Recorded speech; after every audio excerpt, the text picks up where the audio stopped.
most of the time there are gut symptoms, right? Constipation and bloating, and a lot of those symptoms intertwine when there is microbiome imbalances, intestinal permeability, pathogens that are in the gut, but that doesn't always have to necessarily be the case. And a lot of what we see is people's mental health really negatively impacted. In fact, according to a couple of studies and just statistics that I found, approximately 50 to 90% of IBS patients have at least one comorbid psychiatric disorder.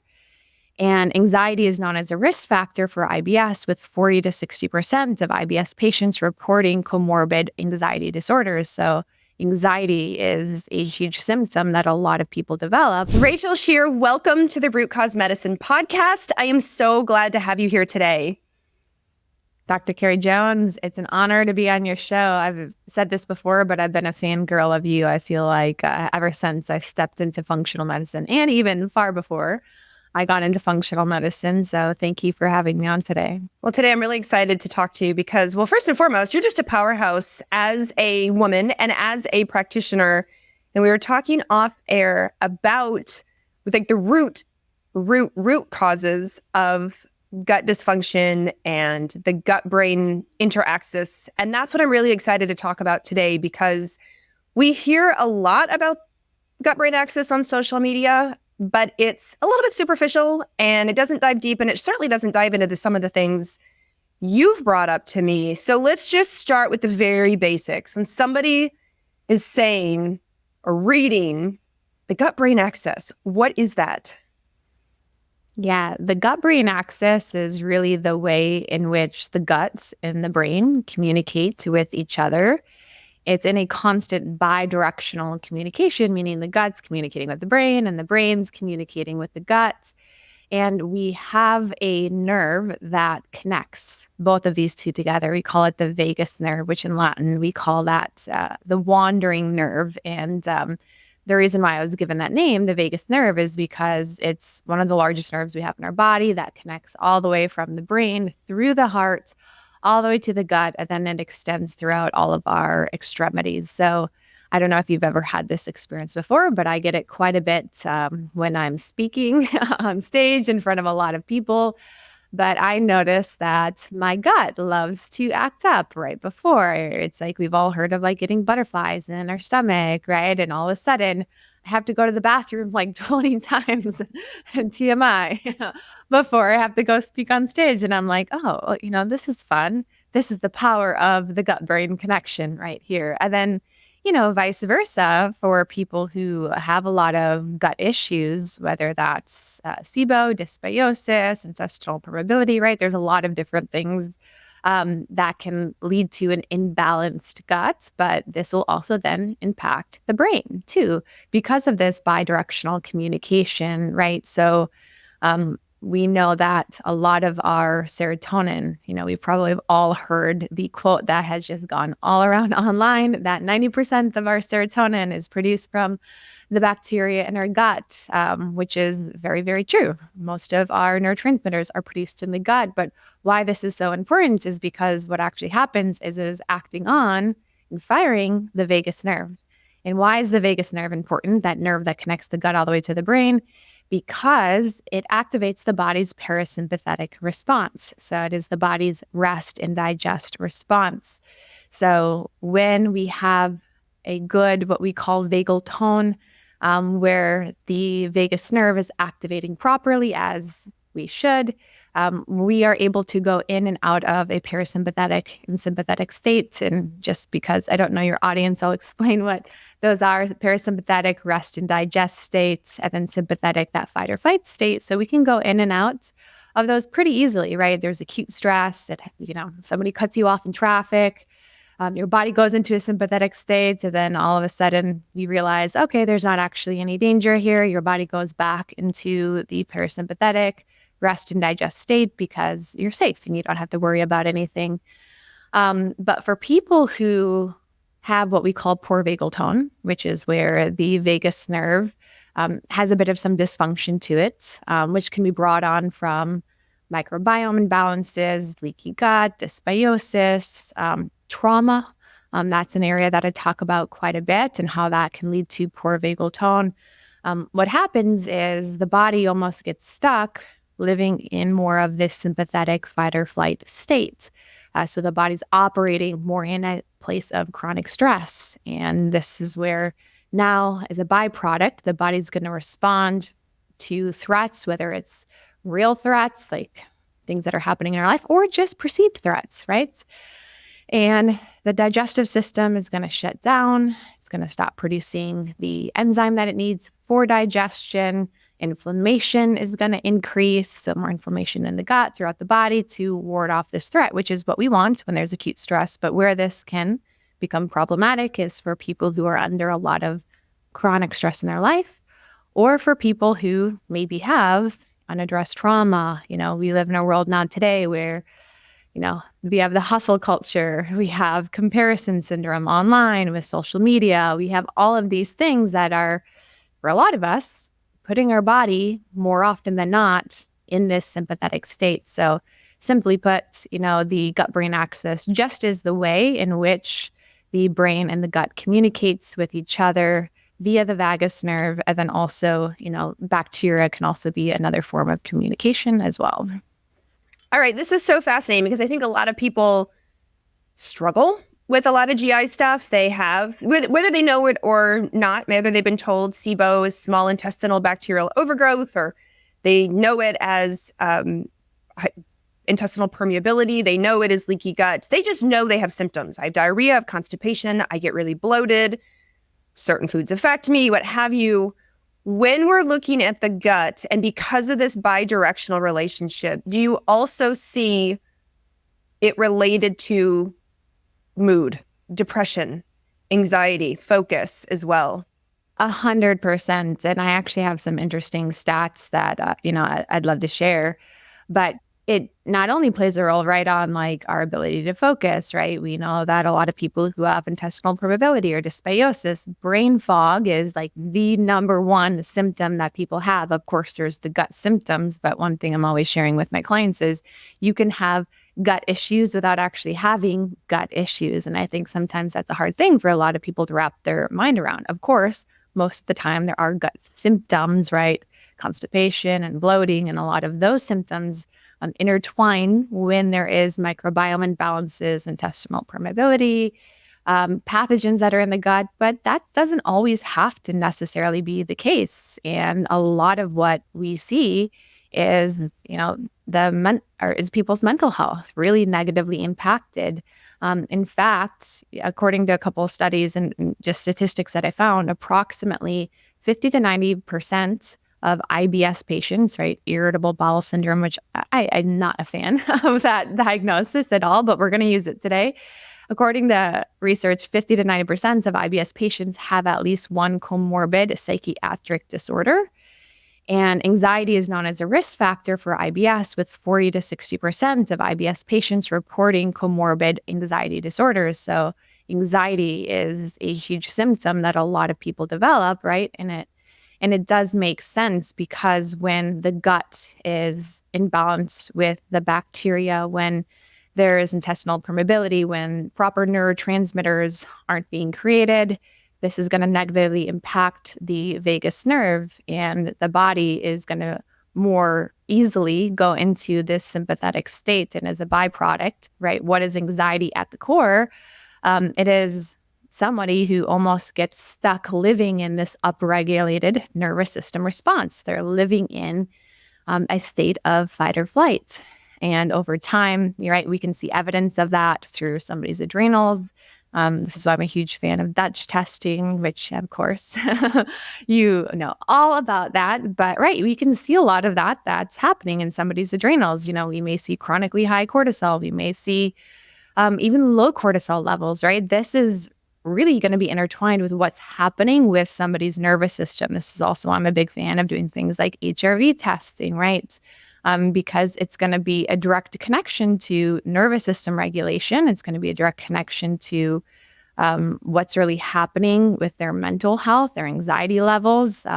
Somebody said to me one time, because I also am certified in somatic breath work, and as I was going throughout that certification, they said, when the body gets stuck operating in a sympathetic state, like it almost gets stuck there, that's anxiety, right? When you get stuck living in a parasympathetic state, rest or digest, like we're always in that, that's depression in a lot of ways. Oftentimes that is at the core of burnout, right? And we see that through some of the adrenal testing that often is done as functional medicine. Someone goes into that chronically high cortisol place, so then over time it comes down and then it's actually low, which is almost a bit worse than having chronically high cortisol. And then the symptoms kind of change, right? Instead of being like wired and upregulated, they feel depleted and they feel low, and they get more symptoms of depression that are going to be a lot more common for this person. And that is, what we call burnout. And the body almost can get stuck living in either state. So the goal is never to just only be in a parasympathetic state. I think some people get almost kind of fearful of like avoid stress, right? No, I truly think health is the ability to go back and forth, right? It's the ability to have control over our bodies to a certain extent because it is an autonomic response, right? But to be able to go in it and then come out of it, right? And where I see a lot of the problems, in people's health, where chronic health issues like IBS, autoimmune conditions really start to develop is when somebody gets stuck living in one of these states. That makes so much sense. I want to go back to HRV, heart rate variability. Do you have a favorite way that you assess it, or favorites, multiple ways? I'm a fan of Whoop. Okay. I think that's a great way for assessing HRV. I've seen a lot of different ways that I've had clients try. I mean, I think very early on, I had the strap that, I'd put around my chest and I would test it in the morning. I struggled to keep up with that long term. Or a ring can also be a great way for tracking HRV. I think that one just tracks it's kind of similar, like first thing in the morning. From what I understand is Whoop tends to be a bit more consistent with just throughout the day HRV monitoring, although I could be not correct in that. I'm not going to lie. But I think any of those, health trackers can be a great way to track HRV. So this is where, if we do have a client who is struggling with gut issues, or we do an adrenal test and we see that it's low, we don't just want to put them on adrenal protocol, although we're all for doing adrenal protocols and doing those things. We also need to combine that with lifestyle changes, right? What is the actual root cause? The root cause isn't that your adrenals are off or you have HPA axis dysfunction. But it's really empowering, in my opinion, because these tests that we do are really just like a snapshot, right? We're not really looking at them and what's happening on a day-to-day basis, but with HRV tracking, we can look at what's happening with the body's, nervous system, and recovery on a day-to-day basis, which can be a really great cue for somebody to start to pay attention, like what's really happening in my body. And when is a time where I kind of need to pull back and maybe lean more into parasympathetic activities. I know for myself as an entrepreneur and having 3 businesses, and I'm that type A high achiever personality type, I tend to have to implement a lot more of these grounding parasympathetic activities, not just, a couple times a month, but I actually have found one of the best things for me is to sprinkle them in throughout my day. Like even before this podcast, right? And I'm going to be talking, and I had a podcast before this. I'm like, all right, instead of just sitting on my phone or trying to get as many work emails out as possible, let me go outside. Let me get around nature. Let me work on some deep breathing, right? Because I think when we get in work, I know for myself, if I start to pay attention and just create awareness around what's happening with my breath, I know it's really shallow, or I'm even holding my breath, right? Which is just further pushing my body into this upregulated sympathetic states, right? So I like to sprinkle in these like parasympathetic activities in the midst of my work days instead of like having one full day, which are great. Sometimes we need like full recovery days, 100%, sometimes even weeks for some people. But I find, and what I love to do with my clients in my practice is how can we just sprinkle it in, right? Yeah, you're a high achiever. You're a go-getter. I am too. But let's not stay in that 24/7. Let's go in it, and then let's bring our body out of it. And I found for myself, especially for maintaining more optimal energy levels, when I can more so sprinkle it in, it's like my energy levels stay that much higher because now I'm not just draining my battery all day long. I'm emptying it, but then I'm plugging it in. And then I'm emptying it and I'm plugging it in. And I don't get to the end of the day just completely depleted. Now, I've heard you mention type A, go-getter, overachiever a few times. Given your experience, given that you are one yourself, do you find that correlates to gut health, to the gut-brain interaxis, even to things like inflammation, autoimmune? What are you seeing in your practice with that?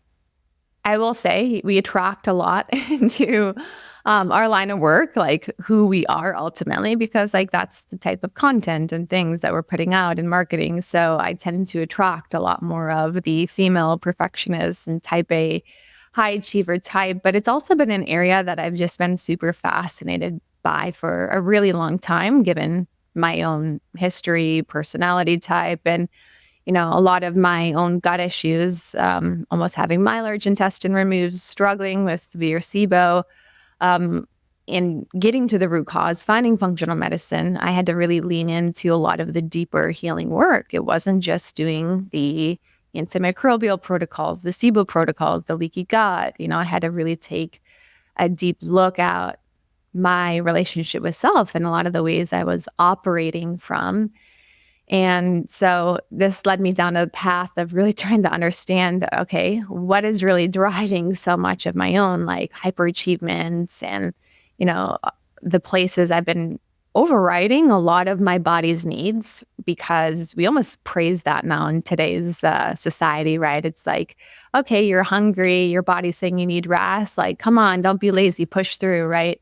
And we override a lot of our body's cues that is like, hey, like we need rest, we need to slow down. And that's actually like an accomplishment now. It's like, oh, good job, look at you. And that's ultimately what led to a lot of my own chronic health issues. But something that I posted about one time, and I didn't realize that it was going to land for so many people, was that I said it's not a coincidence that most type A personalities, perfectionists, and high achievers also suffer from gut issues. And I was amazed by the amount of people who ended up in my comments who were like, oh my goodness, like I had not thought of it in that way before, but that makes so much sense. And everyone was like, yes, yes, yes. And that really made me want to lean into the research, a bit further, not only because of my own healing, but because of just the realization that this is not something that was really unique to me. So I dove into some of the research, and to answer your question about high achievers, gut issues, even autoimmune too. Some of the statistics that I found is like type A personality traits, which are often associated with high achievement, are found in 30 to 40% of IBS patients. 30 to 40%. And approximately 25 to 35% of high achievers report experiencing IBS symptoms. And I think a big part of that, right, goes into, the body operating a lot more in that sympathetic state. But as we both are, and, in functional medicine, I'm always about what is really the root cause and the root cause. And that's really how my own healing journey began, as I started to peel back, a lot of my own whys behind this. A lot of it was rooted in my own trauma, right? It's a lot of our upbringing. I didn't receive any love or attention from my parents except for when I was achieving, and that's where I received the attention. So it taught me, and this is for a lot of entrepreneurs and high achievers, the talk I'm wanting to give in the future is going into the trauma, entrepreneur, and chronic health issue connection, and just like how that's so intertwined. But as I really started to lean into a lot of the deeper healing, I had to really meet myself in that. And a lot of it was stemming from my own worthiness. And it makes total sense. And without going like too deep into the rabbit hole of like healing and trauma work and all of that, I'll just say, the core need of a child growing up is connection. Like it's a kid's number one source of survival. So as kids, we will do whatever we need to do, whatever we need to do in order to create connection, right? So if we're not receiving it, the way the brain operates in a child's mind is, okay, what do I need to do? How do I need to show up?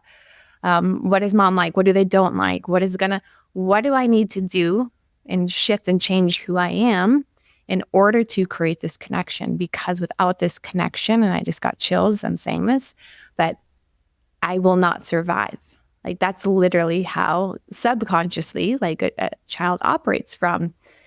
And as a young kid, we will choose attachment, which another word for attachment is connection, over authenticity over time. And then now we get into our adult years and we see a lot of, and I think it's incredible for so many of these people, myself included, who have taken so many of these core wounds and have manifested them into creating such good in their lives.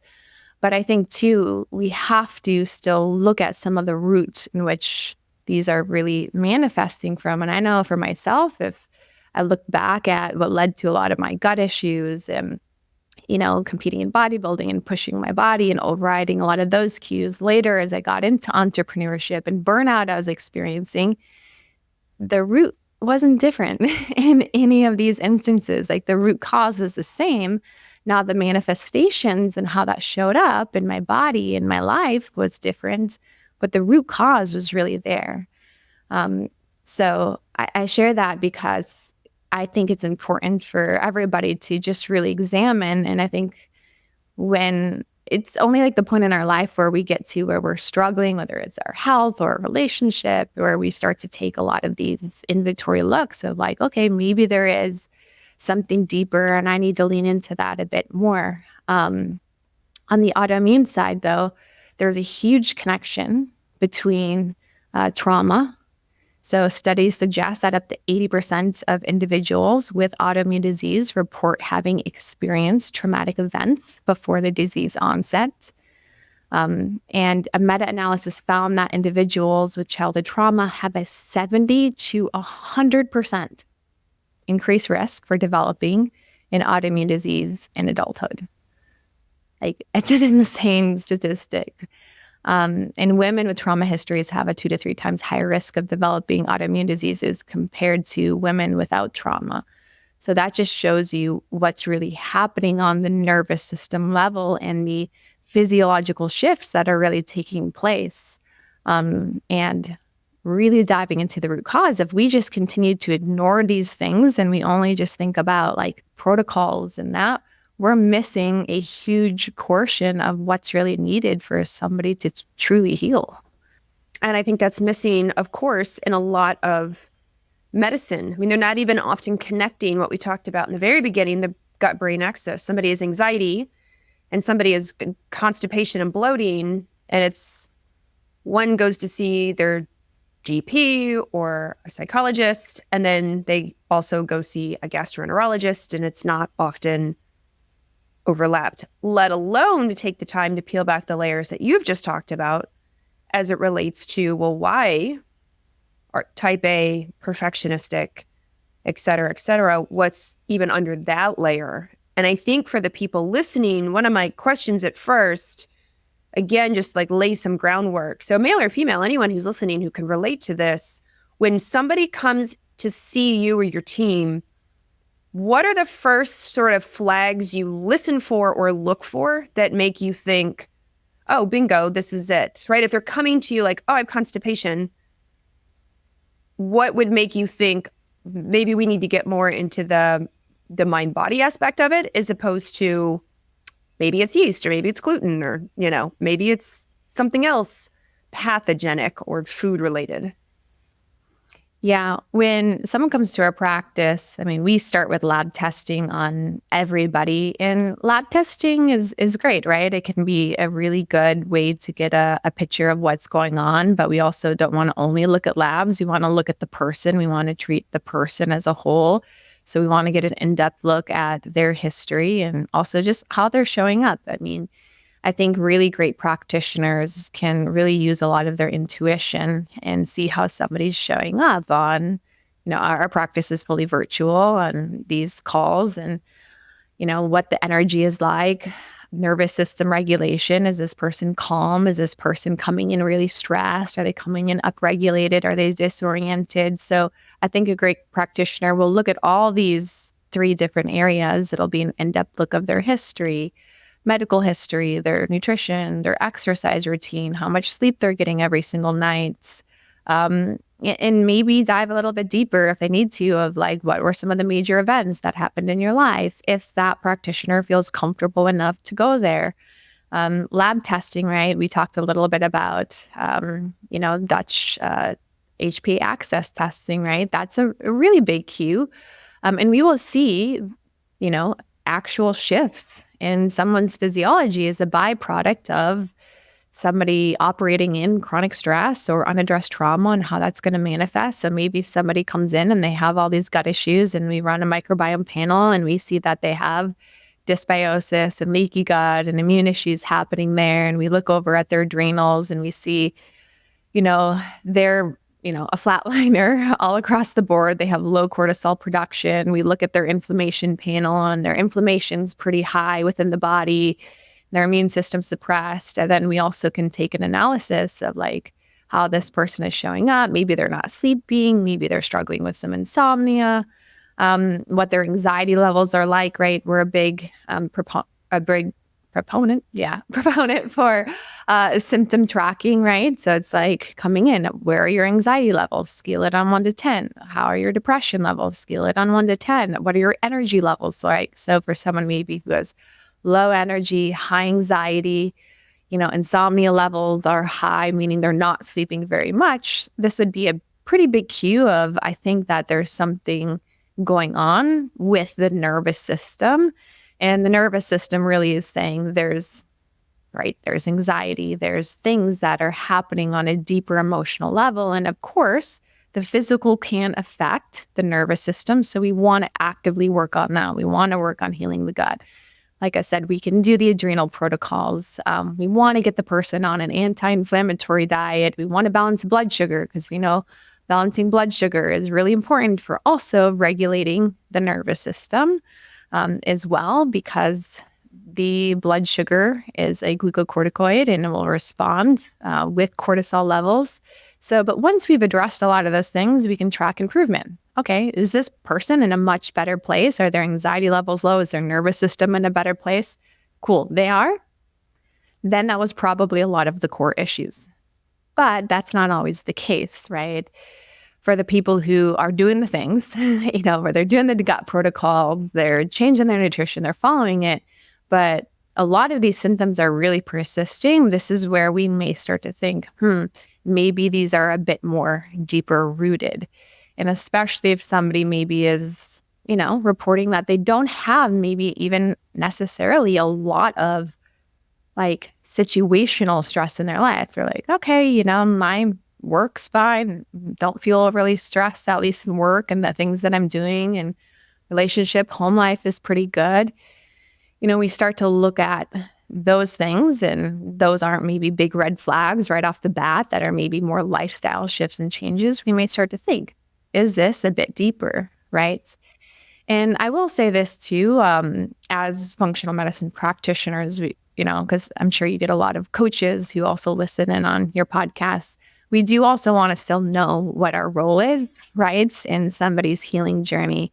So if somebody does come back or bring up, maybe that they have a lot of core rooted trauma and there's the connection, it doesn't mean that you need to help them heal from all of that. Now you can definitely help them, right, with like the HRV tracking, and you can bring that to their awareness that you believe that this could be playing a role in their health issues.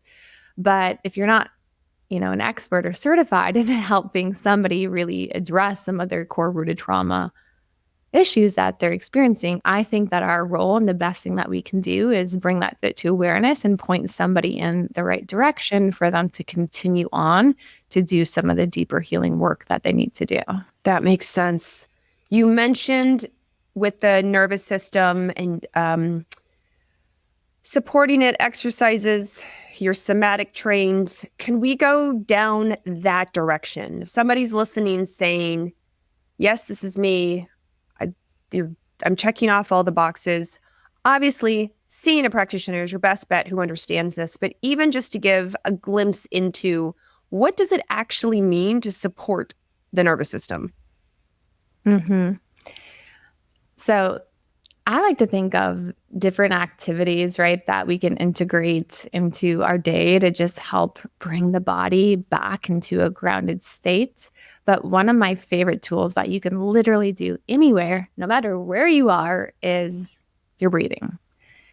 And our breath is the best way to either activate or bring the body back into a parasympathetic response. I mean, activate the sympathetic response. And kind of what I alluded to earlier, when we're in our normal day to day stressful lives and work, we notice that our breath, it goes a bit more shallow, or we begin to hold our breath. And this is actually further pushing us into more of that upregulated nervous system response. So just being a bit more cognizant of what is happening with our breath can really allow us to shift and change our nervous system, right? So our breath is autonomic, meaning it'll just kind of go where it wants to go without us having to think about it.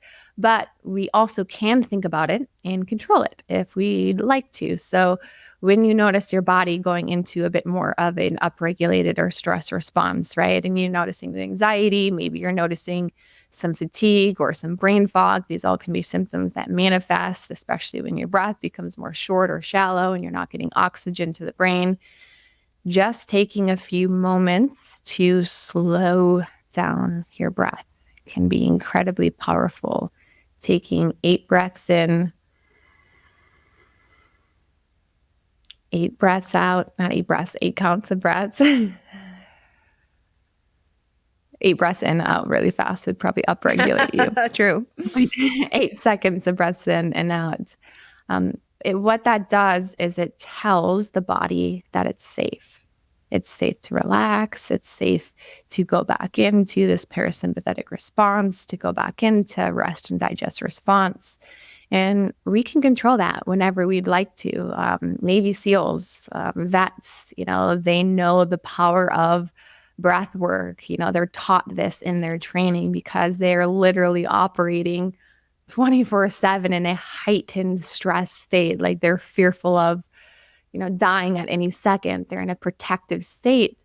So a lot of the SEALs, they're taught something called box breathing, which is breathing in for 4 counts, holding it for 4 counts, breathing it out for 4 counts, and then holding it at the bottom for 4 counts. And they're taught this because what they're actually doing is they're grounding themselves. They're regulating their nervous system so they can operate in a more controlled place, especially when there are a lot of threats. So I think that's one of the best tools. It's like one of those underrated tools that I feel like a lot of people know about, but whether we implement it, that's another thing. I'll say for myself, it's just noticing when my body's getting a bit more upregulated, throughout the day, taking those moments to go sit maybe for 5 minutes and do some deep breathing and just sit with myself and not be on my phone and not be distracted. I do it in the morning. I do it before bed. I think, if we can implement that as part of our routines as well, like in the morning before we wake up and we go from 0 to 100 with kids and all the other stuff, just sitting with ourselves and breathing. I put on meditation music. I like to journal or read at this time. But it plays such a big difference in my energy levels and my nervous system and how I show up for the entire rest of the day. And do you see it in yourself or in clients show up when somebody's nervous system is not doing well, when somebody has a lot of GI issues, when somebody has a lot of inflammation? Do you also see it show up, of course, in other systems, such as their hormonal system? 100%. Yeah. Because when the body is in more of this upregulated state, right, the digestive system shuts down. The inflammation throughout the body is going to increase. So a lot of the digestive system shuts down is also going to impact, the microbiome in the gut. But to go along with this, we see the neuroendocrine system impacted when cortisol is chronically elevated. We also see the thyroid begin to become suppressed. we see hormones begin to decline. So we can see testosterone decline. We can see progesterone, testosterone begin to decline.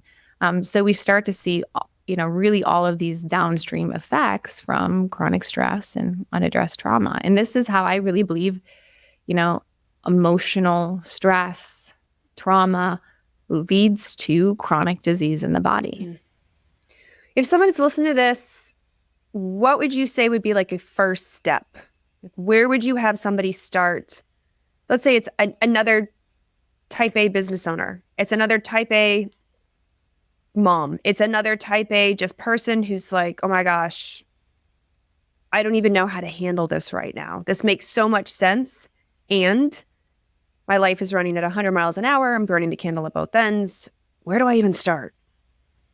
Yeah. And especially if you think about like the million things that you may want to do, Yes. right? In your healing, that then becomes just another stressor to think about. And I'll just say from my own personal experience, like we can't rush, we can't force healing, because that approach is actually what oftentimes created a lot of our problems in the first place. So I'd say the first step for anybody, one is that awareness piece. So a really great tool, right, to kind of know what's happening with your nervous system outside of the tracking, outside of lab testing, is just, sit with yourself for 5 minutes, for 10 minutes, for 20 minutes. Are you able to? Are you able to actually just sit with yourself? And it's a beautiful opportunity to just do a bit of a body scan, right? Of like, all right, how am I feeling? You may notice there's some aches and pains, like, oh man, I have some low back pain, or all right, my gut's not feeling too good, or okay, I feel a little bit achy here, which often we don't even notice when we're just living our day-to-day life. So you can take a body scan physically, how am I feeling? And we can even go a little bit further of okay, how am I feeling? How am I doing? Right. And I find in this exercise for a lot of people, it's not that we have to really think about it, but the body will usually just respond and give us the answer. It's very intuitive, if we can get our body grounded, right? Maybe lead into this, do some the deeper breathing, let your body calm down, do the body scan, and then move into the question about how you're feeling. And it may be, something like, man, I'm really tired. I'm running really fast, but you didn't even notice like just how tired you were. Maybe you'll notice like, I'm sad. Like there is some sadness there that wants to come out, and that can feel scary. And it's like the innate response is, let me push this down and like get rid of this and as quick as possible. So I find that to be a really powerful exercise for anybody to do, to just like check in with yourself and see how you're doing. And I think from that, it'll really give you a lot of answers. Like I'm a big advocate for trusting your body and allowing it to give you the cues on what you need in your next step on your healing journey.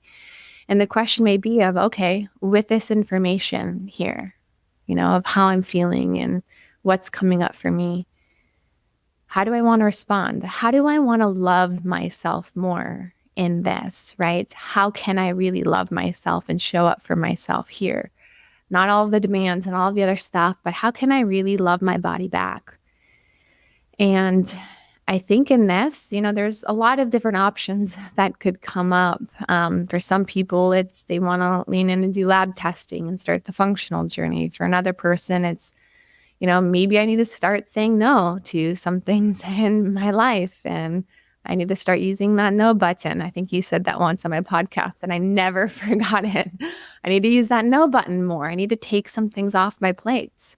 Maybe it's I need to sprinkle in some of these moments with myself just more frequently throughout the day to ground myself, to really just give myself those moments of just being with myself and being calm. Maybe it's the answer of I should lean in and work with a professional. I should do some therapy or some coaching and get a little bit deeper in this. And I think whatever comes up for you in that, it's the right answer. And that's really the direction you should lean into. We don't have to know, what the 20th move is going to be that we make. We just really need to know, like, what's that next move? And I've known that to be so true on my own healing journey, right? I can't say there was one thing that did all of it for me. It was the combination of so many different things, but just really being the advocate for myself and saying, all right, I got you. We're going to lean into this and we're going to continue to lean into this. And it just continued to get better and better. There's moments that are really hard, but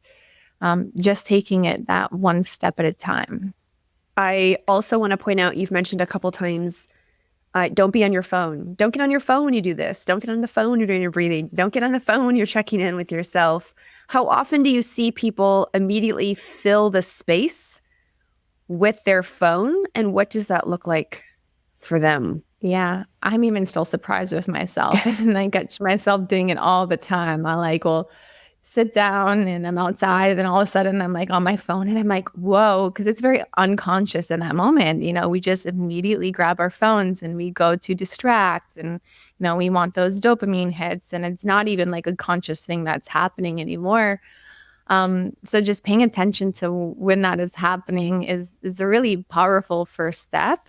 But yeah, I think in those moments, like when we sit with ourselves, for a lot of us, we could notice a lot of unease. Like it could be really uncomfortable, right? Especially if there are some emotions that are coming up that maybe have been suppressed for quite some time. There is some sadness, there's anger, or there's maybe it's even fatigue, right?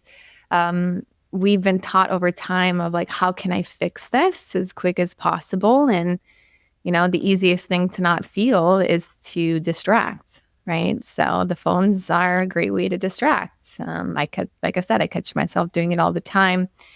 So just be conscious and aware of when you notice yourself picking up your phone. And I even notice for myself, sometimes it's the thing, like I pick it up and I'm like, what am I doing? And I like put it back down. And I'm like, but that's still better than, the opposite. Yeah. Okay. Oh my gosh. This has been such an enlightening episode, because I don't think many make that connection or talk about again, that perfectionism, type A type of side. Yes, trauma, but when we wrap it all together and then look at it from a systemic point of view, I think that's really important for a lot of people, versus just separating, I have anxiety or I have depression or I have both, and I also am having these other symptoms, whether it's gut symptoms or hormone symptoms, etc. But really taking this into account, leaning in, as you said, listening and realizing they really could go hand in hand, right? Mm-hmm. Yeah, definitely. I mean, it's not they do go hand in hand. Yeah, that's yes. Yes. Yeah. All right. Well, as we wrap up the podcast, I have one last question, which is, what does Rachel Scheer do? What do you do in your day to support your nervous system? And I know that this isn't meant for everybody to quickly follow you and do everything you do, but what are some top things? I know you travel a lot. You're very busy. You own multiple businesses. What are the key things you love that help keep you in the parasympathetic or more grounded? Yeah, this has been learned through a lot of experience, experimenting over time, because after I found myself in multiple, burnout phases in my life and my business, I was like, okay, like doing the same thing over and over again is definitely insanity. So we need to make some shifts and changes. So I have gotten really good at still operating at a high level, but also with a lot more ease and grace. And I'll say, a big part of it has been that healing journey, where a lot of it now isn't attached to my identity, because that is a for sure way where when we're so attached to the things that we're doing to who we are as a core, that definitely is going to upregulate the nervous system. So even like some mantras that I use, throughout the day is like, I'm going to get done what I can in the time that I have, and I'm going to let go of the rest. Yeah. Like I say that to me all the time. I'm like, because oftentimes it's like that not enoughness of like, all right, I got this done, but I wanted to get done all of this. And then you create that stress and that tension internally in your body. So often I just have to be like, all right, we're going to get done what we can. We're going to show up, and then we're going to let go of the rest. And to really be able to create that separation, at the end of my day, to be able to exit out of it, because I used to not be able to do so. It was just like I was in it all the time. But some of the things I like to do in my routine, I mean, in the morning time, I spend at least, and I know not everyone has the ability to do so, but I spend at least an hour with myself. And this is my time. I have maneuvered and structured my schedule to prioritize this because it is so important for me to be able to operate the way that I want to at the level that I do. So I always have an hour with myself. I'm not on my phone unless I'm reading my Kindle ebook and doing some reading in there. But I put on meditation music. I think music is an incredibly powerful tool to really ground the nervous system. So I put on music that just really calms me. I'll do some deep breathing. I'll do a little bit of some meditation, and it looks different on different mornings. Sometimes I am reading. Sometimes I'm doing some journaling.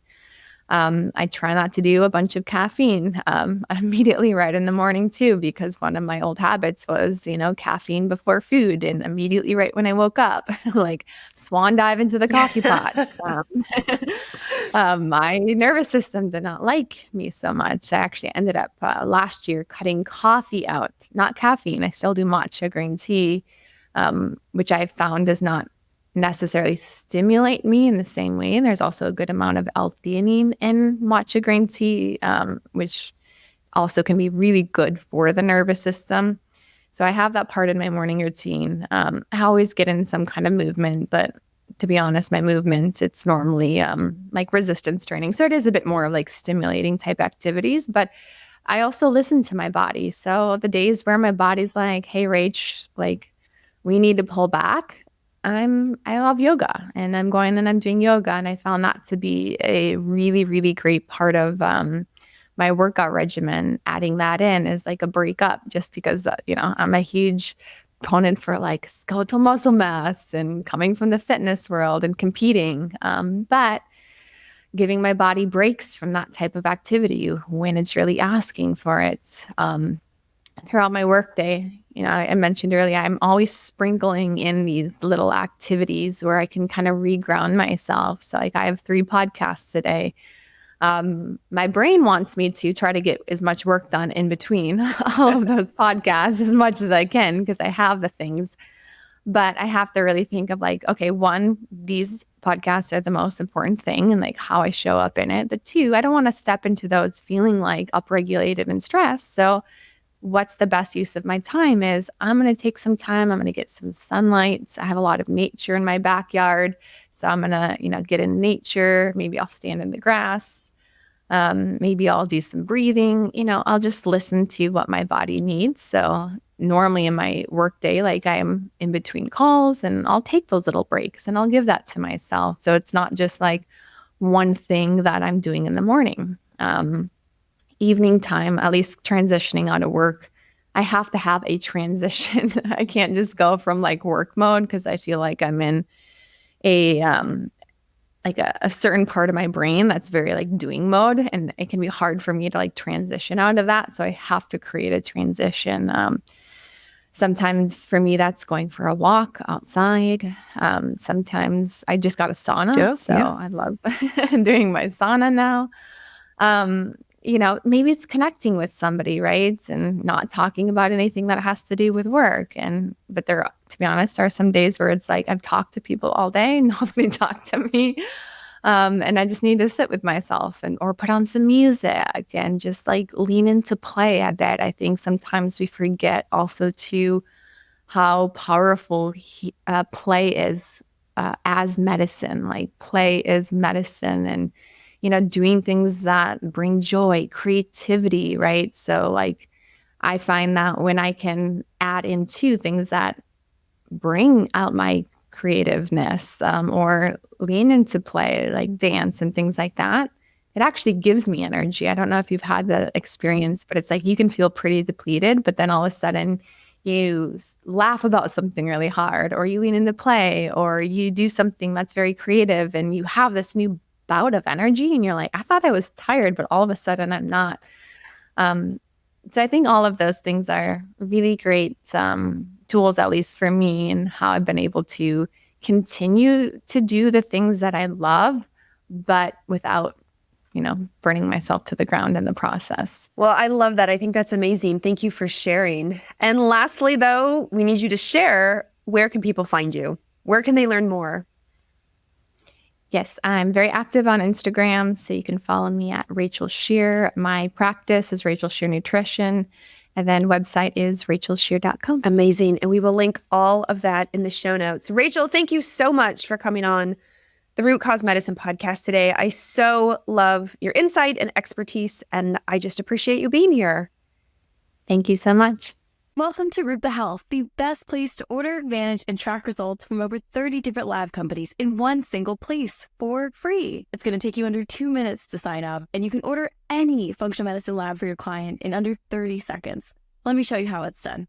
So here's our beautiful interface. I'm typing in the name of my client, selecting the lab that I want to order for them, and hitting send. From there, Rupa and their amazing team handle the rest. They email the client, collect payment, and even offer an interest-free 3-month payment plan. We've also built the world's largest library of information about chronic health conditions, the lab tests that can help you find the root cause, and the evidence-based interventions that you can use to help people heal from them. It's called the Rupa Health Magazine. There, we have in-depth articles about almost any health condition you can imagine. And we give you step-by-step protocols that other clinicians have used to help their clients heal and that are verified by evidence-based sources. You should totally check it out, and it'll transform your practice. And we can't wait to see you. So make sure you sign up today at rupahealth.com.